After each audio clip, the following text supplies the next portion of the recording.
Do you want to play a game where you can draw symbols to cast cool spells and save your town from impending doom while also proving yourself as an underdog? Yeah? Well, don't play this game then. It doesn't have any of that. Released in May of 2010, Witch's Wish seems to have fallen under my radar. I was at the peak of my I'm not a weeaboo, I'm an otaku phase, and I was playing games like Princess Debut and My World My Way, so I definitely would have picked this game up had I seen it in stores. The internet has told me that this game was made by TriFirst Games, a company who has made such works as Farmer's Crate for the PC, which looks like this, and Dangerous Airspace, a Wii game that I'm not even sure exists, because the only thing I could find about it was an empty IGN and GameDB page. But nowhere in the game's actual credits does it state TriFirst, instead crediting Yukis Co. Limited, a company best known for its wrestling games and Dog Island. Either way, both of these companies seem to have no reason for making this game, and yet it somehow made its way over to North America. The game starts off with a fairly interesting plotline. Vicky, our heroine and protagonist, wants to become a witch but can't because magic school is extremely expensive. She doesn't care though and will not stop until her dream of being a witch has been realized. The rich can use magic, but the poor can't. It gives the player motive to continue on, wanting to prove themselves to the rich superiors who bought their way to the top. What you end up playing through is a mess of filler that didn't need to exist in a storyline that drags on for way too long. Vicky wakes up from her exposition and heads downstairs to talk to her grandma and immediately flip-flops on her decision to find a way to use magic no matter what, and that it's okay if her dream stays just a dream, before happily skipping off to school with no determination to achieve any of her goals. When we arrive in the upper part of town to attend school, a chase scene commences between a white-clothed thief and two cops that plays out 3 times too long before Vicky's friend Sasha finds her and they head off to school.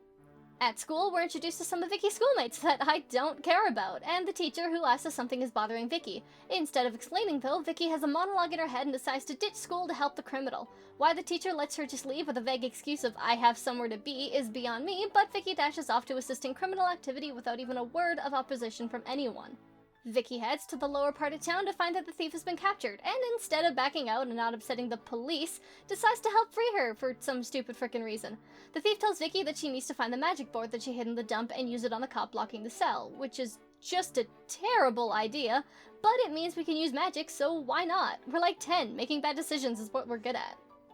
This is when we learn how the magic board works. The mechanic is simple enough. Draw a symbol, then a circle around it to cast. Drawing certain symbols on the touchpad is a cute enough idea, and it works alright most of the time. Generally, you tap on the book icon when in the magic board panel to pull up a stencil to trace over, but you can also remember the icons, which would seem really, really cool if it ever worked. Half the time it would blow up in my face, and the other half it would just register as a different spell. So basically, you're stuck doing tap book, tap spell, trace, circle, cast. Back to the story, we learn that the thief, whose name is Tanya, stole the specific magic board because it used to belong to the legendary witch, who used it a long time ago to remove all the magic in the world. Which, I mean, magic is still around, so I guess they didn't really do a good job, but Tanya wants her to do the spell again, so whatever floats her boat. We also discover that the legendary witch's name is Agnes, the same name as Vicky's grandmother. But when we get there, Granny can't remember anything about being a witch, so Tanya leaves to continue her search. After a heartfelt exchange, Granny gives Vicky an old witch hat and magic board that she just had lying around this whole time. For no reason. Because she's totally not a witch, right? Also, almost nothing happens between this chapter and chapter 10. To sum it up, Chapter 2, we go on a field trip and get a brooch back from a squirrel. Chapter 3, we save a cat in a house from burning. Chapter 4, we chase a chicken around. Chapter 6, we fight a monster creature with a girl's brooch we got back in Chapter 2. Chapter 7, we get some mushrooms and fight a wolf. Chapter 8, we clean up the park and save a friendship. Chapter 9, we spy on a date. There are a few times in this game where things actually could have been interesting, but the plot point is either immediately forgotten about, or it's cleared up in literally the next scene every time. For example, at one point this jerk named Edwin shows up trying to find Tanya, but Vicky has no idea where she's gone. To try and get Vicky to spill, despite her being honest about not knowing where Tanya is, Edwin asks Vicky if she would miss magic if it were gone. Vicky then calls him out about how she only learned magic recently, and besides her, only rich people can use magic, so really who the heck cares if magic is gone? Edwin immediately swears back to finding Tanya because he knows he's just digging himself into a hole.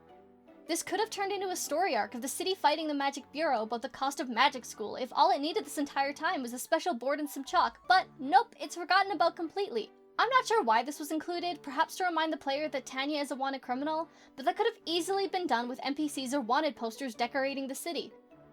A couple days after this exchange, Vicky's friends ask if she could teach them some spells, which would make for an interesting arc of Vicky teaching her friends magic and maybe fighting an inner turmoil of should I be doing this, magic isn't really needed, and maybe butting heads with the magic bureau. But literally the next scene, the teacher announces that Vicky's school is going to be taught magic, which completely removes any chance of anything actually captivating. And instead, everything seems to be sunshine and roses, because now everyone in town can use magic without selling their limbs. In Chapter 8, we meet a guardian frog who's mad about the park being destroyed, and it would have been really cool if he showed up later on to teach Vicky some sort of awesome water spell or to protect her when she's been taken down, but instead we never see him again. So I don't know why we needed him to be here, because we were gonna clean the park up anyways. You're literally useless! Why do you exist? I'm sorry. I just... Ugh. Finally, we reach Chapter 10 and interesting stuff actually starts happening. Supposedly, the legendary witch has arrived in town and she's going to banish all the magic because it's making everyone greedy, and the wall that's dividing the town will collapse because of the power of greed. No one wants that to happen, so they give up their magic to the witch. Vicky, not wanting to give it up, runs home to her grandma. At home, Tanya shows up because she's just as suspicious as Vicky, which is when Granny reveals that she really is the legendary witch. Yeah, didn't see that one coming. Tanya and Vicky confront the fake witch, who reveals himself to be a dark spirit, who also has a really cool character design, and it's really unfortunate that we only see them for this chapter. Vicky and Tanya get sucked into the wall when the dark spirit flees and discover these crystals that must be destroyed with the appropriate magic color. The wall starts to break, and a battle breaks out between Vicky and the spirit. I haven't really mentioned the battle system yet, because you only ever have to fight like 3 other things beforehand, and they're all really boring. Just cast magic in a rock, paper, scissors like game. For every battle, you just have to guess what your opponent is going to use, and then keep using the counter to that spell until you win. But it doesn't even matter, because if you have a higher level spell, then you still beat them out. In the Witch 1 competition, a side thing that you can compete in for unlockables and collectibles, the top witches can be taken down by using the same spell over and over again. Even in this battle, I used the same level 3 wind magic to beat him. The battle system is so uninteresting and lame, and this boss battle fails at being intimidating or cool because of it. Either way, defeat the spirit and the wall gets torn down and everyone can use magic. A great way to end a game, right? Oh wait, there's 3 more chapters left!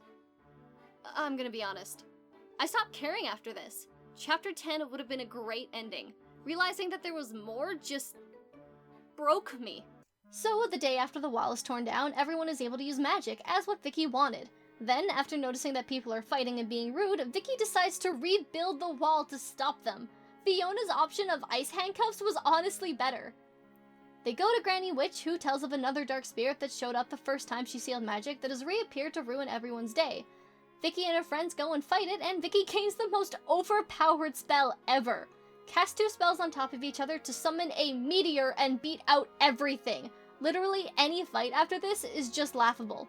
They demolish the spirit and everyone turns back to normal, but oh no, a dark cloud filled with greed has come to destroy the town once and for all. Tanya goes to try and fight it off, and Vicky goes after her. Then we have a stupid useless fight with a brainwashed Tanya that didn't need to exist because meteor, then have the meteor taken away because I guess the developers realized that giant meteor would make the final boss too easy. Anyways, we face off against a white giant, the greed cloud, and after defeating him, we now must cast all of the spells against the greed of the townspeople. So like, every time we cast a spell, we lose it from the spell book. And this could have been a cool instance, like Vicky giving up all of her magic so the rest of the world could use it. The Great Sacrifice or something. But no, we defeat the cloud and Vicky can still use magic. So all of that was for nothing. Except to make me bored. Like, seriously, I actually started doing other things while I did this because it was so boring and unnecessary with no consequence whatsoever. Everyone is happy and Tanya goes back to her town to do something. I don't know, they never say. Oh, yeah, and if you are wondering about Chapter 5, it is the biggest load of crock I've ever had to witness. I thought it would explain the stupid credit scene of Vicky flying around in this large open space and making a bird symbol, but instead it just raises more questions than it answers. For example, why does Vicky want to go across the ocean? I assume it's to find her parents because that's the frickin' trope, but not once are Vicky's parents mentioned to even allude to that, so that would be dumb. Then it's just casting magic that you already mastered since you beat the game to show you how much your friends care. Then what's supposed to be a cute cutscene between Tanya and Vicky casting water magic on the other plays before giving us one final CG of Tanya sleeping on Vicky's lap. Like, that's it? You're honestly trying to tell me that's it? There are so many things wrong with this game. The pacing is terrible. The combat is useless and boring. Actually controlling Vicky is pointless and dumb, as most of the time I would move her a step and there would be another cutscene. Or I would have to move her to just talk to more people, queuing more frickin' dialogue. The storyline is thrown together, and anything that could have been even remotely interesting is shut down immediately after, every time. I hate it! And the back of the box lies to you! She has to learn fast, as a dark force threatens to tear the town apart. She spent 9 chapters digging around with her powers. There was no sign of a dark force until chapter 10 out of 13. It's a bad game wrapped up in a cute package. I don't have a rating system, but if I did, it would be a gun to the head out of 10. I think I asked my friends to shoot me at least 6 times. Maybe a few stab me in the faces. I don't know. Hey, thanks for watching the end of my first video. I don't have any links you can click, but you can pretend to, I guess. It'll just pause the video, but I guess you can if you want.